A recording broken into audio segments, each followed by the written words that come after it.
Ready? Hit it! Hello everyone and welcome to Twice Nightly the podcast with Maria Lovelady And Michael Alan-Bailey, a podcast that aims to bring everything variety out of the wings and into the limelight. So what are we waiting for? Let's raise the curtain And start the show!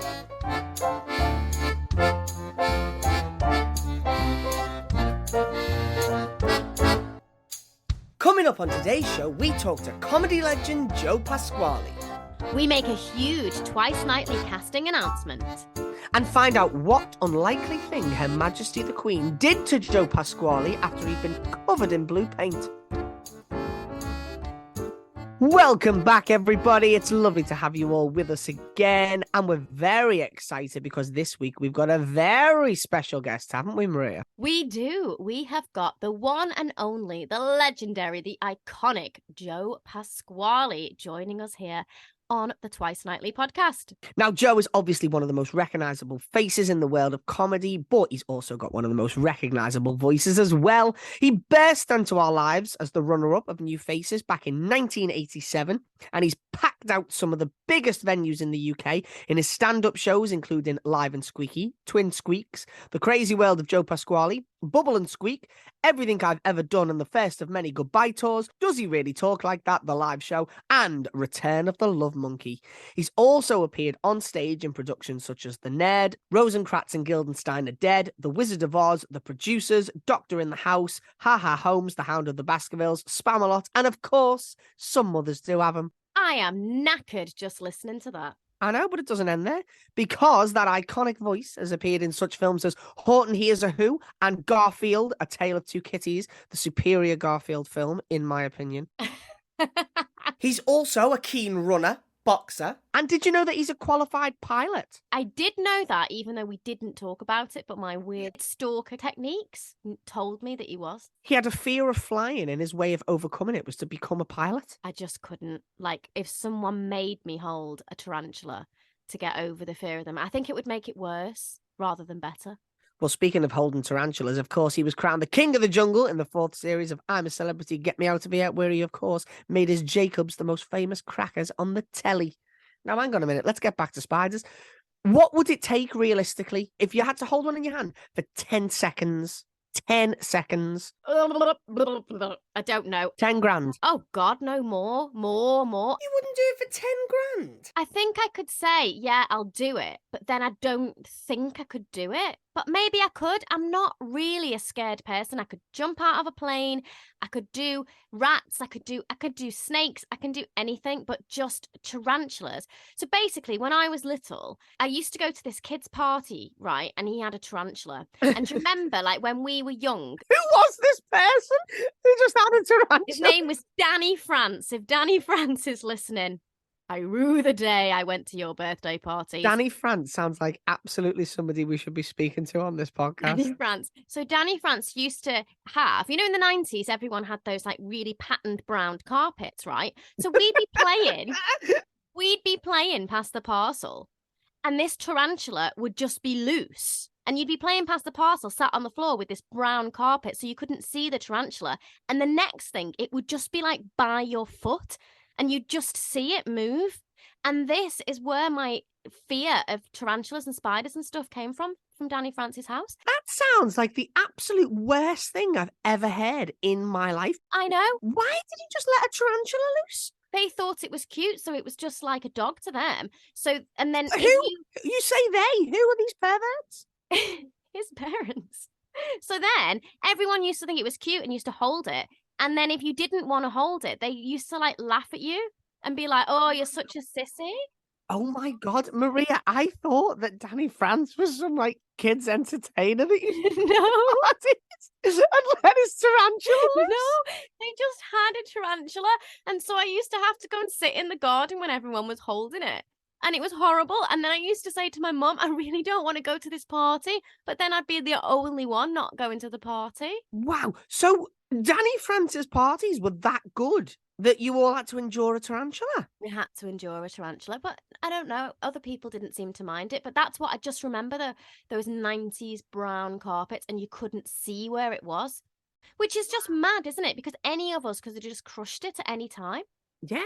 Especially kids, you know what I mean? Like the way kids get overexcited Yeah, it was horrible. and So panic. this is where it's come from. So I don't know. And hats off to bring it back to Joe, because obviously he did so many amazing challenges when he was on I'm a Celebrity. But it's one of those things that I just don't know how they do it. If I ever went on I'm a Celebrity, I would have to lie about what I was afraid of.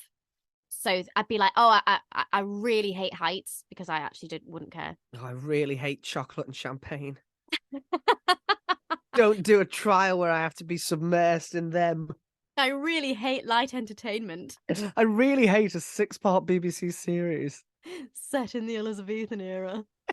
So is a spiders the only thing that will put you off doing I'm a Celeb? Yeah, I think so. I mean, I wouldn't particularly like to be buried with rats, but I'd probably just be quite good value for TV. I think I could do it for the amount of money, though. But I don't, the spider thing, it's just like a physical thing. I just don't know if I could do it. How about you? What wouldn't you do if you went on I'm a Celebrity? The trial that scares me the most when I watch I'm a Celebrity is I hate the one where they have to crawl through tunnels and underground, tight spaces. I wouldn't even say that I'm claustrophobic, but the idea of getting stuck, or the idea of having to squeeze through a little tunnel or a little underground, when they look like moles and there's always water, and it's awful. It's a horrible thing. It's like being buried alive. But that's quite funny, really, because actually... Funny for who? I had a panic attack the other week because I got stuck under my couch in the spare room because all my shoes are under it, and I went under it to get a shoe, and I got stuck. And I panicked. I really panicked. How did you get stuck? Because I'm not as svelte or as nimble as I used to be. None of us are. Natalie, my fiance, was laughing at me because I just kind of screamed her name in a blind panic. And she came in and was like, what's happened? And I was like, I've just got stuck under the couch. So anyway, back to Joe Pasquale. We did go and speak to Joe for this podcast today, but we went for another reason as well. A very exciting reason. We are really happy to announce that Joe is going to be playing the voice of the Beak in our latest tour of Twice Nightly. So those of you that saw it before, he is now going to be playing that role, which is a really important role in the show. And we're just so made up, really, aren't we, that he agreed to be involved, that he liked the script, that we had such a laugh recording it. I mean, his voice, he's so iconic. Like anyone that I've spoken to about Joe, and I don't think you have this with many celebrities anymore. Any modern celebrities, people go, who? Oh, I've not seen that. But someone like Joe, every single person that I've mentioned it to, be a child or an old lady, every single person has gone, oh yeah, someone like Joe has transcended any sort of niche and appeals to all generations. He's a real variety entertainer. And I think that when you have that kind of career, it's just so rare now. It's so rare. And it's only from meeting him and recording the episode, recording the work, that I've sort of realized, how impressive it is. I mean, you've just read out his CV, but it's not only that, to sustain something like that and have a career as varied as what he's had is really, really rare. Well, I mean, we were honoured that he agreed to do it for us. We were really humbled. We were really, really thrilled. But like you say, it just made sense, really, because he is variety. Everything that we have tried to encapsulate in the show, everything that we've tried to encapsulate in the podcast, that is Joe, and that is Joe's career. And what was really lovely about working with him and interviewing him was that he is that to the core. It's not an act. It isn't something he just does. It is every part of his life. We were very lucky to go to his house and record there, so we got to see his beautiful home. He really is as variety to the core as you would want him to be. Which anyone would get if they've ever seen any of his stand-up shows, because they're like one-man variety bands, aren't they? He does everything. He does magic, he does impressions, he sings songs, he paints. His painting's amazing. Loads of audience interaction. He does a little bit of everything, and it was a real inspiration to us to hear how he puts that together. I would love to know, on reflection, because it's a week to the day that we were at Joe's house in the lovely Norfolk, what would you say was your favourite takeaway from interviewing the legend himself? Well, one of my favourite nuggets of information that I didn't know about him before we went is that he's a big Hammer horror fan. He is. So you and him got on like a house on fire with that, didn't you? Like a Hammer House of Horror on fire. Say that fast. But what I did enjoy as well is his different takes on different aspects of his career. So the stand-up side, the take from him as an actor that does plays. And it was really interesting hearing about his thoughts on Some Mothers, because we went to see it twice. We did. We love that show. And we love Guy Unsworth, who directed Some Mothers Do Have 'Em. And if you've not heard Guy talk about that fantastic show, go back and listen. He's in our second series. Well, I bet Guy's sorry that we came to see Some Mothers twice, because now he can't shake us. No, he can't shake us off. He's our new best friend. We're everywhere he looks. Actually, he's everywhere I look, because I just walked past the Hampstead Theatre, which is my local theatre near my house. And there's his name plastered all over the building. Hey, guess what I did before? I don't know. I booked me tickets for Charlie and Stan. Where are you going? I did. I'm going to Derby. Derby, fabulous. So that's the closest theatre there is to me. So I'm going to see Charlie and Stan at the Derby Theatre on the 4th of March. So I'm very, very, very excited. I think that might be the last date of the tour, actually. Well, that tour is just finished at Wilton's Music Hall, where I went to see Charlie and Stan, which is Told by an Idiot's latest offering. And we covered all things Charlie and Stan a few episodes on this podcast. So again, if you're interested in either Charlie Chaplin or Stan Laurel, go back, have a listen to that episode, because really anything about them that's not in that episode is not worth knowing. In fact, we talk about Charlie and Stan in this interview with Joe Pasquale now, don't we? We do. Why don't we just get it on? As the actress said to the bishop. Matron. That was like an RP impression of Marvin Gaye. Let's get it on. Let's get it on. Julie Andrews. Let's get it on. Right then, here he is, the man himself, the icon, the legend, the voice of the beak, Mr. Joe Pasquale. Well,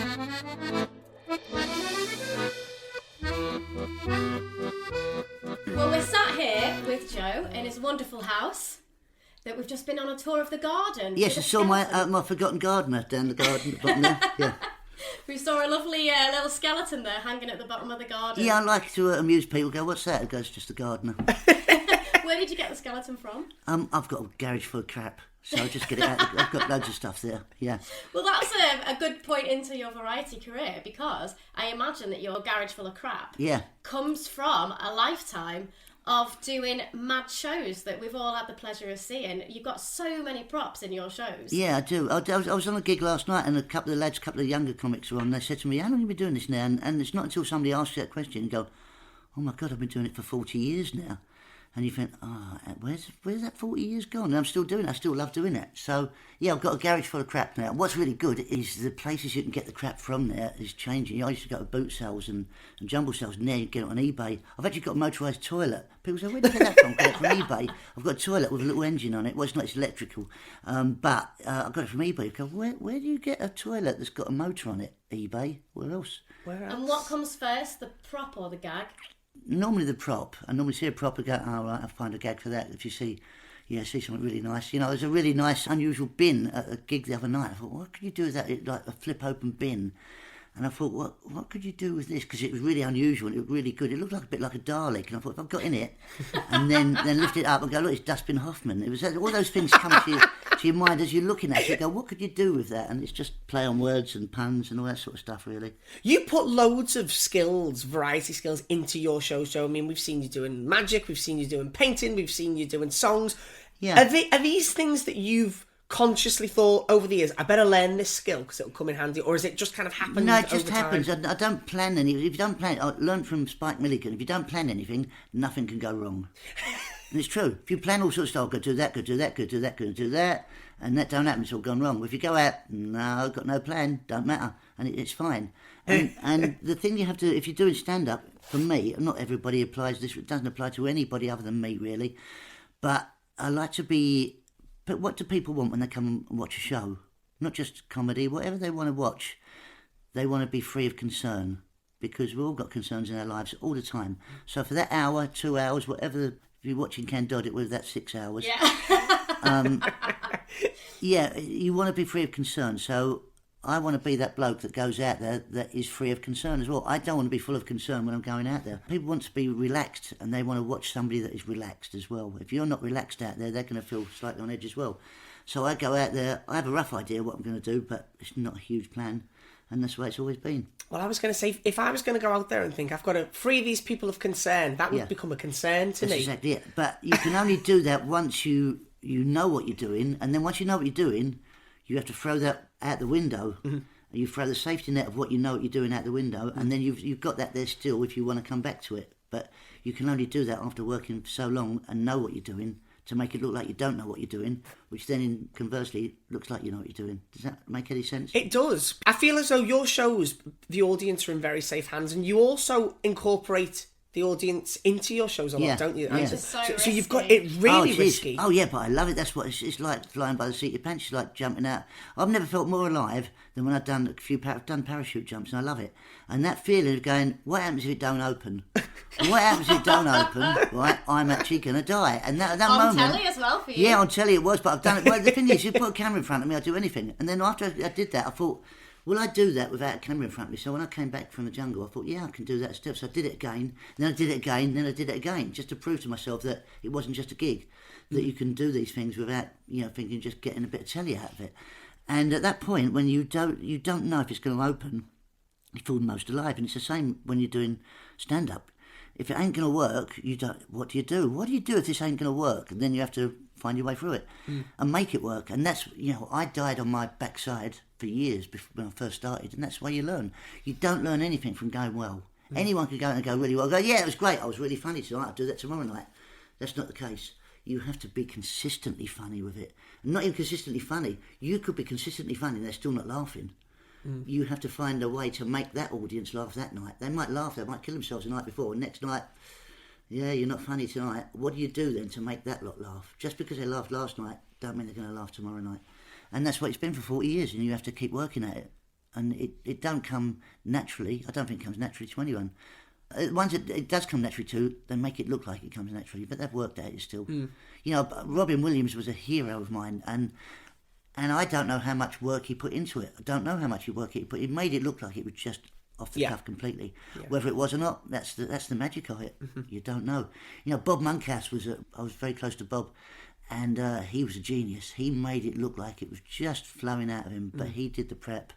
He did so much work on everything. Whether it was a private function or a stand-up gig or whatever it was, television, game show, he did the prep, he did the work all the time. Whereas Jimmy Tarbuck would wing it all the time. Jimmy still wings it now. Bob and Jim used to work a lot together, and it used to wind Bob up going, I can't believe I've put all this prep into it. And he'd go, what, you got any gags for me tonight, Bob? And he'd sling him a few gags to do, and that's all. Everybody's different in the way they work. So for you, when you get a gig, what excites you more? So if they say we're just booking you for an hour or 2 hours and you can do whatever you want, or whether they have like an agenda for what they want out of you? Sometimes they do have an agenda of what they want, and that's when you have to really think, oh, right, okay, this is based around this and this, so it's a private function, and this is the audience for that.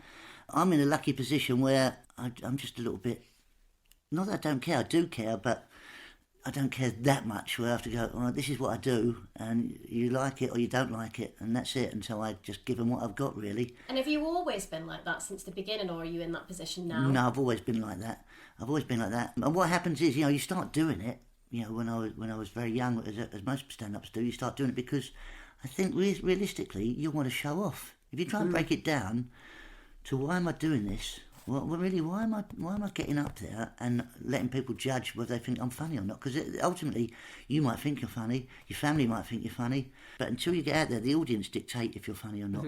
You can say I'm a funny comedian.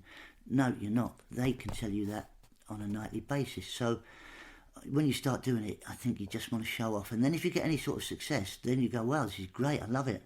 And then you give up your job, and then it becomes, oh my God, I've got to make this work now. I've got to earn my living now. I've got to pay the mortgage now. I've got to pay my VAT bill. I've got to pay my tax. I've got to pay my MOTs come up, and I've got the council tax to pay. And I've got the kids the kids got their holiday money and they're going on a school trip. And then you've got to start taking gigs that you might not necessarily think are right for you. but you still take it because they're paying you. And then you have to find your way through that and make those work for you. And that's the tough side of the business, because then you've got managers or agents that you have to pay. Well, they want 20%.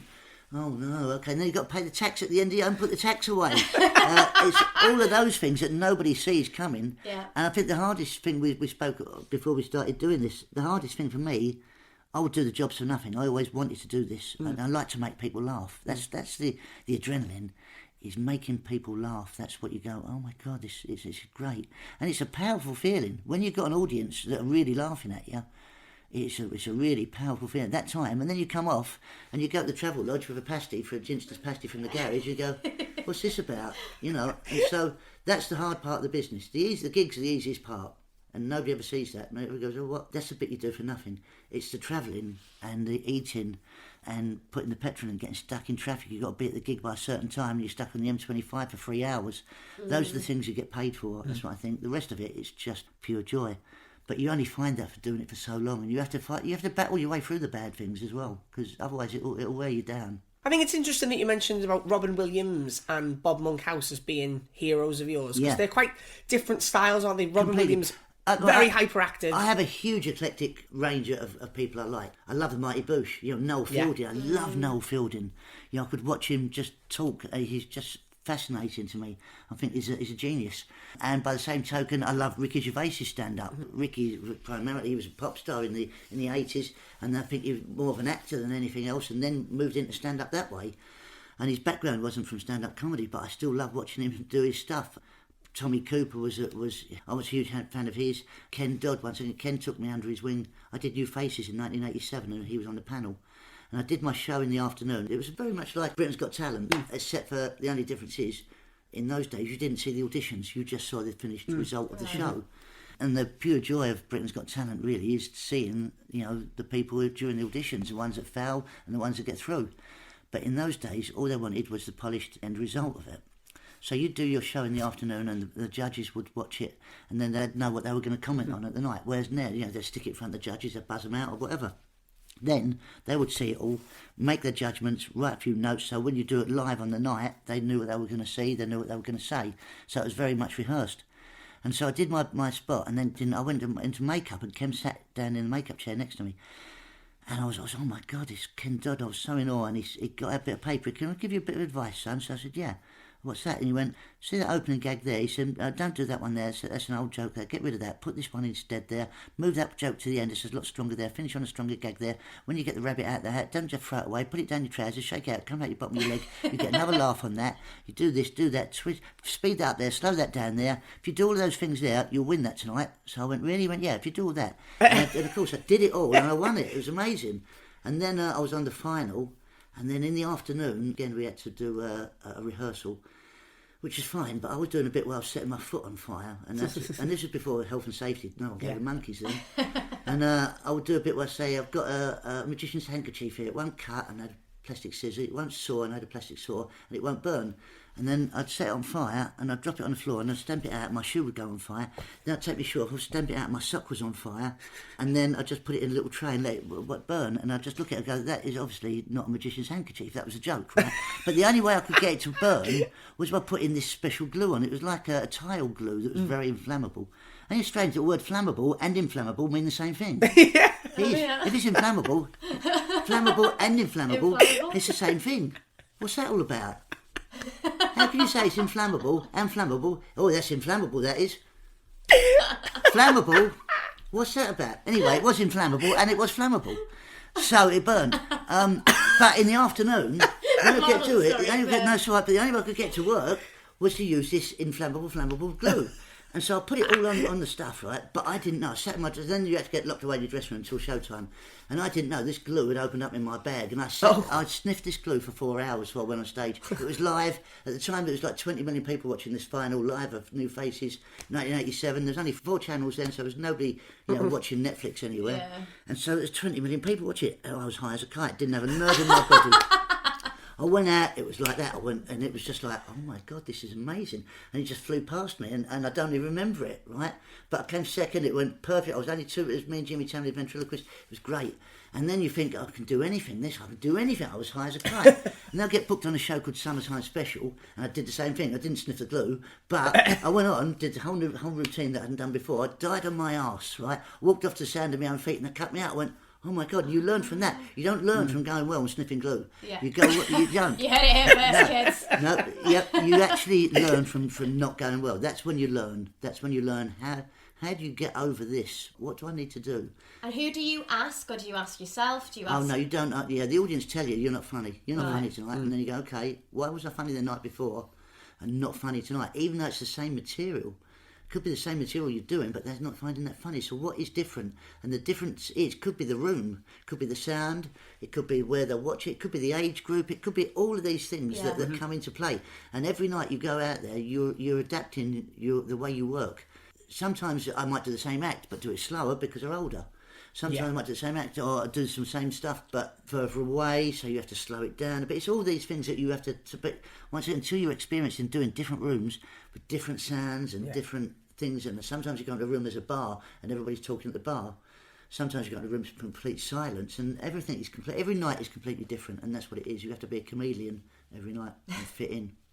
So much is made, isn't it, about the difference between a comedian's on-stage persona and off-stage persona. So how much of you and your real-life persona do you put into your on-stage persona? Because sitting here talking to you now, Joe, it's like it's exactly the same. Yeah, it is, but once again, if you like this all the time, people think you're mad. It goes off his head, don't go around there. So you only ever use that part of your personality. Before I started doing it as a profession, I was like it all the time because I had no vent for that part of my personality. What do you do? And you become annoying. I was that annoying bloke at work. And you go, oh God, shut up. Will you stop telling jokes? Stop mucking about. Just don't put that over your head. What are you putting that over your head for? Why's your hand in that? What you do? Well, it's just funny, isn't it? Wait, is it funny though? And where were you working at this point, Joe? I started working at my jobs. I started working as Department of Transport and Environment Dangerous Goods Branch for the civil service. Then I worked at Smithfield to Meat Market, and then I was at a margarine factory. Then I was at Ford's at Dagenham. Then I was at a garage forecourt. Then I was labouring on building sites. And then I was refereeing wrestling. So all of these things. I was that annoying bloke that didn't thought I can't do any of this till I'm 65. And then I just got on New Faces as a joke, really. And then I won it, and then come second in the final. And then all of a sudden, people were giving me work like I knew what I was doing. So how do you sustain that? Because if you weren't planning this isn't something you went to uni for example. No. How have you managed to sustain it for as long as you have? By accident. No plan. This is what I didn't have a plan. Never had a plan to start with. Don't have a plan now. Get up in the morning and go, what am I going to do today? And that's it. Some people have a plan, you know. I know Jimmy Carr had a plan. Jimmy's a great comic. I think he's a great wordsmith, great writer, great delivery of material. And I love watching him work. But I think Jimmy was a modern day Bob Monkhouse. Jimmy put all the work into it. Whereas, I'll busk it, I'll wing it every night. And that's where I get the fun from. He's going, I'm not sure what I'm doing here. And that's where the adrenaline comes from for me. You never know what you're going to get. And they don't know what they're going to get either. They just know it's going to be a bit mad. And how have you seen things change since you started? See, people go, the mainstream alternative, and now the word alternative doesn't even exist anymore. It's either, for me, it's either funny or it's not funny. There's no mainstream alternative divide out there anymore. There was in the 80s when Alexis Sale and Ben Elton, Rick Mail and that lot started coming through. I think there was that divide then. But I think over the years, that's disappeared because everybody's working, doing the stuff they're doing. There's room for everybody. And I don't think that divide is there anyway, just the line's blurred. So yeah, it did change, and comedy has always changed, but it also hasn't changed as well. So it's a right complex thing we're trying to discuss here. It's like trying to reinvent the wheel when it doesn't need to be reinvented. Either it's funny or it's not.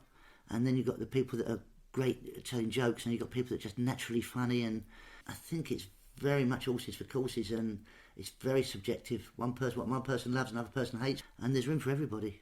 Well, we can't let you go without talking about the Royal Variety Show. What? The Royal Variety Performance, I should say, which you've done five of them. times? Yeah, I've done 5 of them. They're all very special. I love doing them all. They're one of those things that when you get asked to do it, you go, what, really? And my mum was alive when I did the first few, and she loved seeing me on it. But I remember the first one, there was myself. They put all the comics in one room, all the way in there in the dressing room, this really weird, bizarre place to be. Where was that? What I theatre? think that was Dominion Tottenham Court Road, I think it was. But you're in this room with Bradley Walsh, Brian Conley, Frank Carson. Oh my God. Oh, there was half a dozen of us in there. I can't remember. There's so many people in this one room. Harry Seacombe. I remember going to the toilet. I'm having a wee, and Harry Seacombe comes in. Right, he comes in, and I'm having a wee next to me. What's Harry Seacombe having a wee? And I come back, and I went, "Hello, Harry, you all right?" And he went, "Yes, I'm fine, boy. I'm fine." So I said, do you do these a lot? He went, "Oh, I've done a few of these, yes, I always get a bit nervous." So I said, "Yes, same here." He said, "Is that why you're in the toilet?" I said, "Well, I just need a wee, really." He went, "Oh, okay." So you want to see out there. So I go back to my dressing room. Bradley Walsh is in the room. He went, "Well, you've been squeaky," because he's always called me Squeaky. I went, "I've just been have a wee." And guess what? He went, "What?" He said, "I just saw Harry Seacombe's willy." Right? And as I said that, Harry walked past the dressing room and he heard me say it. He stuck his head in and went, "What? I went, "Don't worry, I was talking about your willy, Harry." So that was nice. The backstage of the Royal Variety. Oh, Meanwhile, the Queen's just sat out the front. Oh yeah, it's amazing. Yeah, I remember one of them. There was they had the Blue Man Group on. Do you remember? Yeah. There was a big Vegas act that they went toured the world and they did a show in the West End for about 3-6 months, something like that. And there was a special part of the show, and they said, "Once you've done your spot, we'd like to get you involved. If you can come a couple of days beforehand, we'll do a rehearsal with you." And the producer said to me, "Would you do it?" So I said, "Yeah, what do they want me to do?" And because they were very wacky and a big, LA, scene that they were doing weird stuff. And basically, there were 3 guys with bald heads, bald caps on, and then they paint themselves blue. Literally, it does what it says on the tin. They were Blue Man Group, and they'd paint me blue.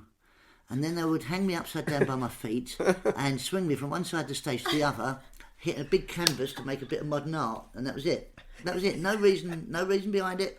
Just get me out there. I've done my spot. Yeah, it was funny, But to do that and have my whole body painted in blue paint, and of course you're upside down, it's going to drip up your nose. So to make sure that you're not poisoned by anything going up, it's all natural paint.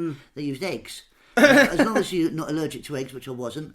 So you go and rehearse it on the Friday, and they got mixed all this paint up. So I did it on the Friday night, and then they leave the big bucket of paint, blue paint, which is egg based, in the wings until the Sunday night we do. So it's been there from Friday night, Saturday night, Sunday night, under lights. Now, as you know, just what I do, you don't crack an egg and leave it in it's going to start stinking. And of course it was so farty. This smell it was a bucket of fart. And I kid you not, so they paint me this, and I'm like, I'm gippy. I'm like, right. Anyway, they paint me. I do the gig. I splatter against the canvas, and I get off and I do it. I run upstairs, get in the shower quickly because it's right near the end of the show. I've got to go and meet the Queen. I get in the shower and I throw the suit away. They give me a ropey old suit to put on for this bit. Throw the suit away. I get on my nice, black dinner suit. Go down and meet the Queen, and I can still smell it on me because it's in my hair, it's in my pores, everywhere. I know I'm stinking, and of course she comes along, Queen's comes along, she grabs hold of my hand and she shakes it. Now bear in mind I've done like 4 of these, so she knew who I was before, and she went, "Oh, hello, nice to see you again." So, "Hello, Your Majesty." And what you have to call her Majesty first, and then after you sit and say, "Yes, Ma'am," you have to call her Ma'am after that. And they say, "Ma'am as in balm, not Ma'am as in jam." And so, "Is it Mum as in bum?" And they went, "No, it's Mum as in balm, not Ma'am as in jam. Nothing to do with bums, so don't say Mum or bum." No, okay then. So anyway, she comes like, "Hello, Your Majesty." "Oh, yes, Ma'am." And she went, "Have you recovered?" So I said, "Recovered from what?" She went, "Your expedition upside down." I said, "Oh, yeah. Unfortunately, though, the pain is I'm minging now." And the Queen went, "Minging? What's minging?" So, "Well, it's made from eggs. So it's really, really smelly." And she went, "Oh, is it?" And she grabbed hold of my hand, she leant forward and she sniffed me. The Queen actually sniffed me. And she went, "Oh, yes, you are a bit whiffy." Like that. And she did like the wave of a farty wave like that. She went, and moved on. So not many people can say they've been sniffed by the Queen. Sniffed by the Queen? No. And I wonder where that canvas is now. With your imprint, it's probably sold for millions. Yeah, Joe. I doubt it very much. Well, I mean, that is such a bizarre situation. I'm sure you've got many stories like that. Is there anything that's like one that sticks out that you've done and thought, how is this my life? Oh, yeah, there are loads of them. One of them was being stuck up a mountain in the middle of the Falklands doing gags to 3 sheep and 20 soldiers. Another one's been in the middle of the jungle working to 50 Gurkhas that don't speak English in the middle of the jungle. And you do, what am I doing? What is? And they don't understand your word you're talking about, and they've got their knives out, sharpening them like that, looking at it with a look of the devil on you. And I was on with Ray Allen and Lord Charles. I don't even remember Ray Allen. He was a great ventriloquist actor in the 70s and 80s, and he had a dummy called Lord Charles. And you silly arse, it's a bit like that. And we was in the middle, myself, Ray Allen, Lord Charles, and Bradley Walsh was comparing. And I did my show. Brad was comparing. He did his bit. They didn't understand what he was talking about, so he just got off and he put me on. They didn't understand what I was talking about. They just wanted to, kill me with their knives. Then I got off. Then Ray Allen went out there, and they were mesmerised because they'd never seen a ventriloquist before.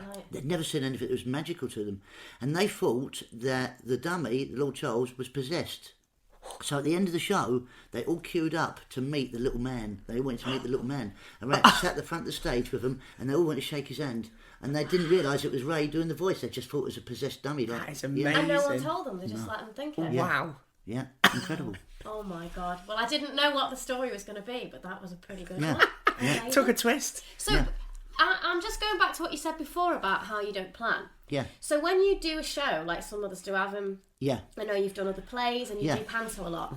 How does that work when you're on stage with other people, or you have if you're doing a play, as you know, you come to see some of them, something like that with 6 other actors on stage, you have to keep the regime of that. You have to keep the flow of it, and you can't start ad-libbing in that. You can't, as much as I want to. But once again, I remember doing Rosencrantz and Guildenstern Are Dead, which is a great play by Tom Stoppard. And I remember I was paraphrasing a couple, because it was such a hell of a learn that. I was playing Guildenstern in it, and it's a real mission to learn that bugger. But it was great, and it was very satisfying. I loved it. I loved every moment of it. But it was a hard learn. And I remember during the tech run, the director went to me, "Why have you said that instead of that?" So I said, "Well, because it seemed to flow better." He said, "Do you think you can write better than Tom Stoppard?" And I went, "To be honest, no." He went, "Well, say what you said then." Fair enough, and that's the point. And so when you get a really good script, you don't need to, you shouldn't have to, and you're not. That's the point of being an actor. That's when I step over the line out of my comfort zone. That's when I'm out of my comfort zone, when I have to stick to what somebody else had told me to do. I'm in my comfort zone when I can go and talk about my tortoise for 20 minutes. If I've got to go and do this and give you that cue there and that cue there for 2 hours, then I have to really think about what I'm doing. Right. And I love the discipline of that, but it is hard. But then speak to actors who will say to me, "How do you do that? How do you go out there for 2 hours and not know what you're going to do?" Well, that's what I've done for 40 years. Yeah. And I find that what the discipline, the hard side of things. Whereas most actors, when I'm doing a panto and they want a curtain speech at the end, they'll go, "I don't want to say that. I don't want to say that. Don't totally. Tell me I don't want to do that. I don't want to say that." Well, what are you going to say? "I'm not going to say nothing. That's your job." And during panto, I ad-lib. I throw the script out the window completely. I love doing that. But I do warn the other actors, and if some actors aren't up for it, some people just can't cope with ad-libbing.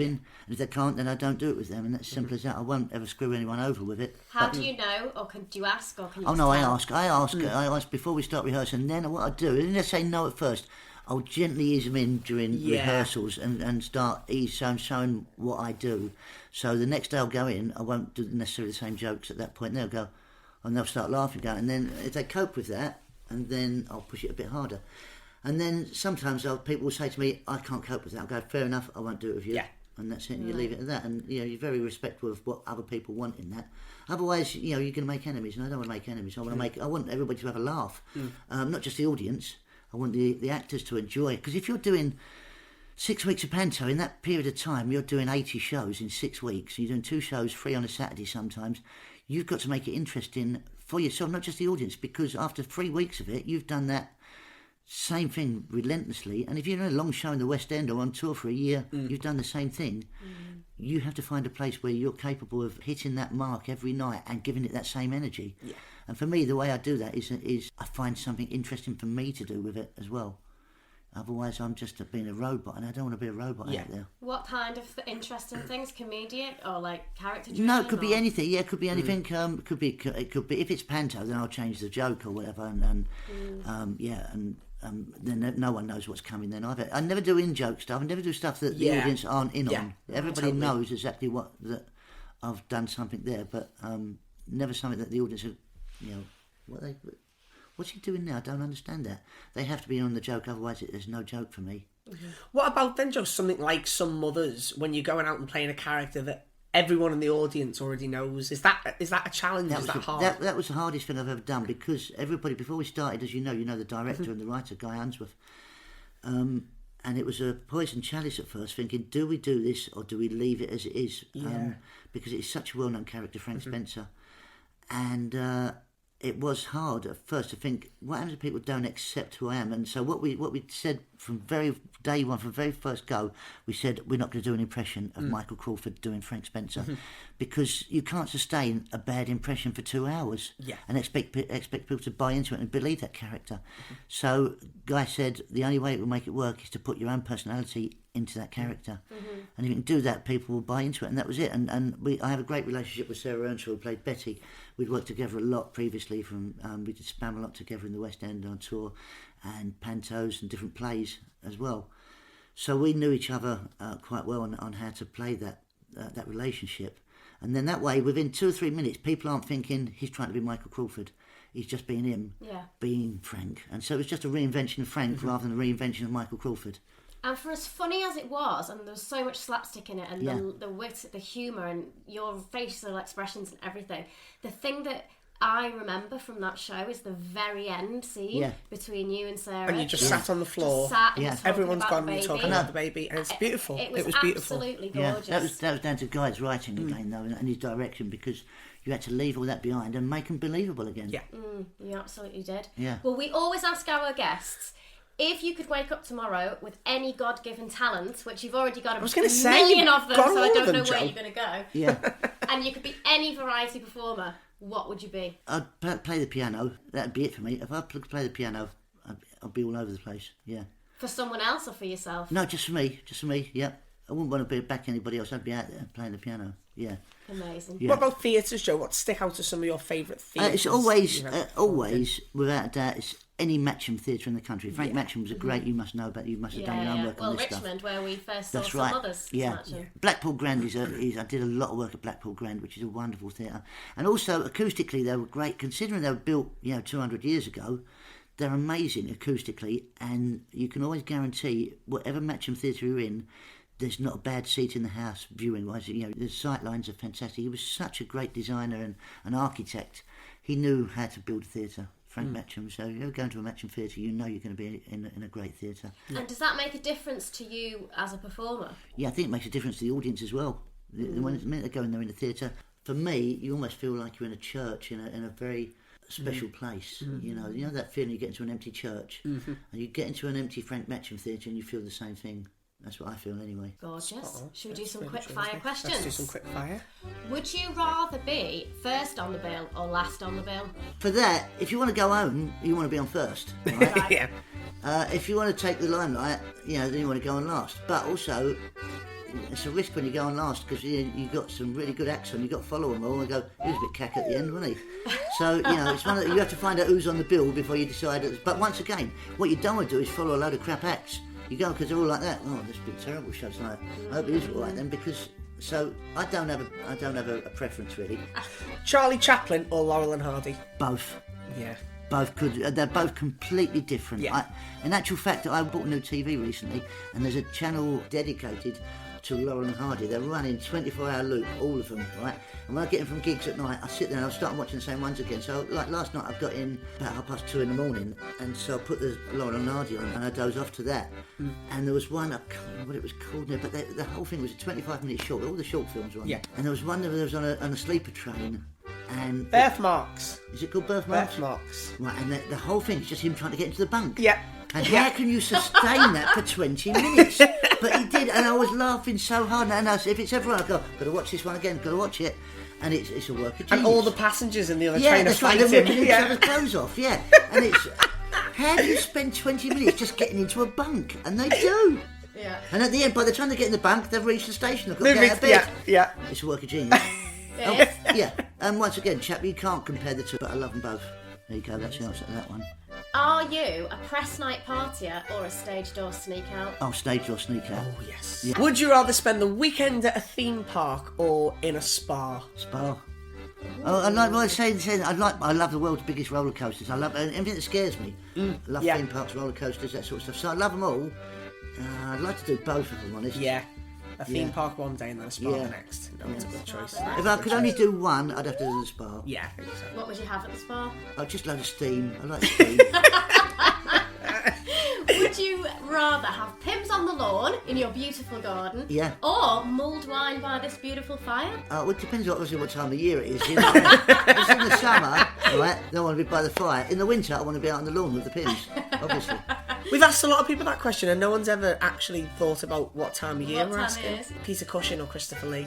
Oh, so you can't. But you can't, can you? You because- can't. But if you did two different Draculas, right, you could do that, right? You could say Bela Lugosi or Christopher Lee. Go on then, Bela right? Lugosi or Christopher Lee. Christopher Lee. Because Bela Lugosi, you watch it, he was great, right? But you bear in mind, this was done in 1939. Yeah, and what's amazing about that film, right, is to cut the budget on it, they filmed the Spanish version alongside it at exactly the same time, right? So the Spanish director would watch what was going on during the day with the English-speaking version, the Americans, right?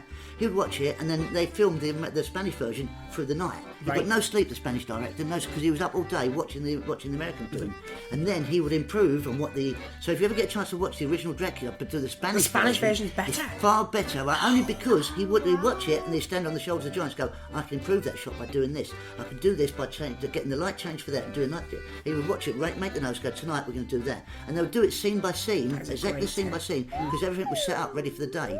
And you do it, and it's a much better film only for the sake of the director copied what they're doing and improved on it on the day.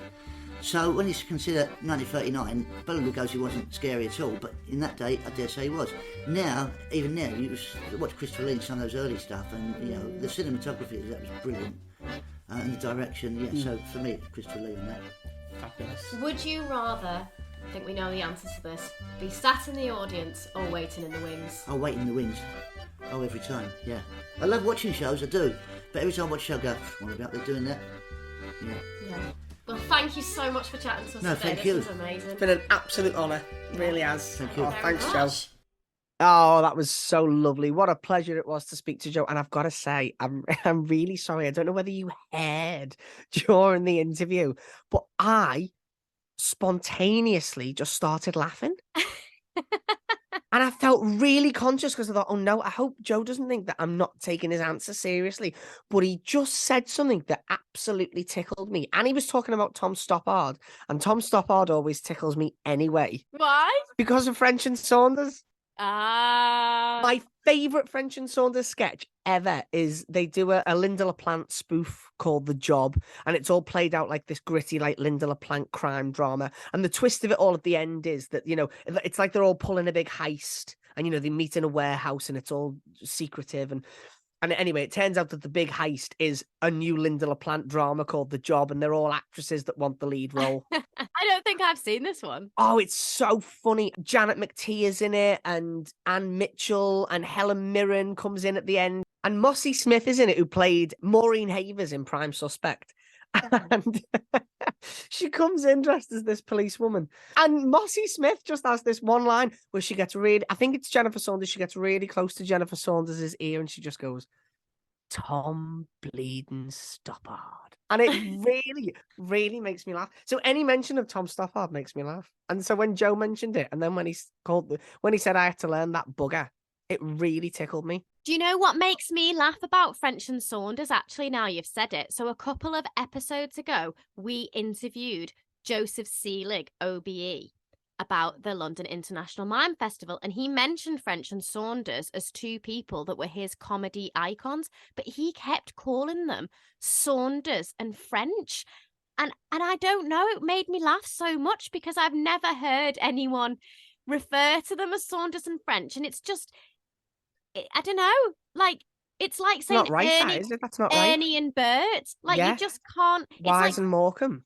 it's Deck physically. and Ant. It's like impossible to say it wrong. Not wrong, but like the wrong way round. But he kept calling It was them Saunders and impossible French. to say it wrong, but Joseph managed it. But he did it. We love you, Joseph, and it was a gorgeous interview, and everything about you was so fabulous. Do you know what, though? If you know Joseph Seelig and if you met him the way we have and you get to know him, it absolutely makes total sense that he'd call them Saunders and French. It does. Maybe get in touch, listeners, if you or someone you know always gets things the wrong way round. Like, my sister's awful for it. Like, she gets things wrong all the time. I think they're called malapropisms, what she does, where she just sort of blends words together or says things wrong. Let us know if you've got a Saunders and French like situation in your life. Let us know. Well, lucky for Joe that when he was recording our script, he had the lines in hand, ready to go. And we can't wait for all of those lines to, I was going to say to come in your ears, but that sounds awful. To blast out at any of the venues that we're doing across the country. The tour's getting bigger by the day, so if you would like to come and see Twice Nightly, the show, starring Joe Pasquale as the voice of the Beak, Michael Alan-Bailey as Don, and Maria Lovelady as Madge, then have a look on one of our social media platforms for links to one of the many venues, and we are literally adding more and more every day. The tour is getting way bigger than we thought it was going to do, which is lovely. So it just means that we can meet more of you all over the country. We can't wait to see you there, and all that's left for us to say is... See you next week.